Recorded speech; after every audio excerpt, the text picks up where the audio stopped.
The sound of gunshots and explosions still rocking Mumbai. So far, nobody is for sure knowledgeable about who is behind these coordinated attacks, 10 different targets.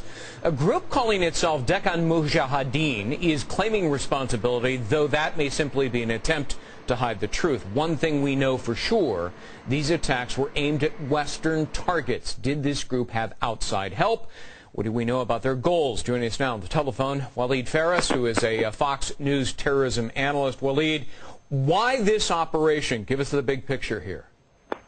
Well, first of all, the Deccan Mujahadeen is basically a group that is trying to tell its own supporters that it operates in the Deccan province.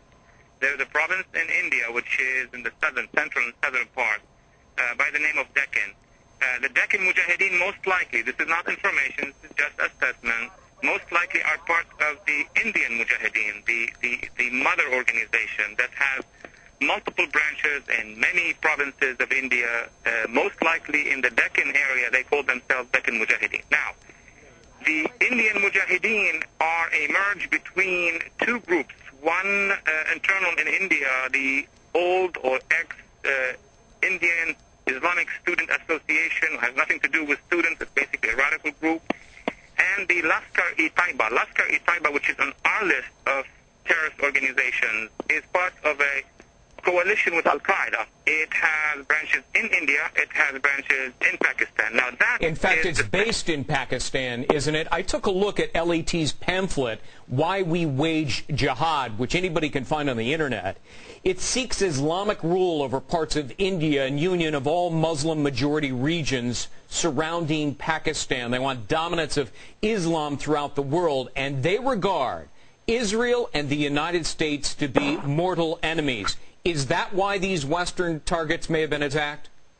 Well, the standing order of all jihadists around the world who are allied to Al-Qaeda is to hit when they can. Remember, we are still at war since 1998 with Al-Qaeda, so if they can coin a target and then have Western hostages or kill them, that's part of the general strategy. But there is something else out there.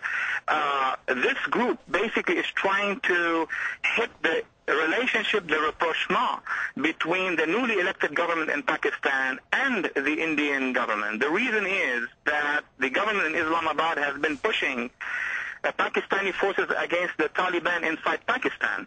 So this would be a way to relax that grip by creating other crises between India and Pakistan. If, in fact, the LET, which is notorious, they were responsible for more terrorist murders in India and that region than any other terrorist group, should we be worried here at home in the United States about the LET? Greg, I would say we should be worried on two levels. Number one, because it is part of Al-Qaeda. It will hit not just Indians, but Pakistanis and Americans and Britons. But there is something else that the American public needs to understand. In 2002, the United States government has dismantled a group in Virginia, right, the so-called paintball gang, which is part of the Lashkar-e-Taiba, and there are members serving time in prison. So we should be very attentive to that as well. They're already here in Virginia and Lord knows where else. Waleed Faris, as always, thanks very much.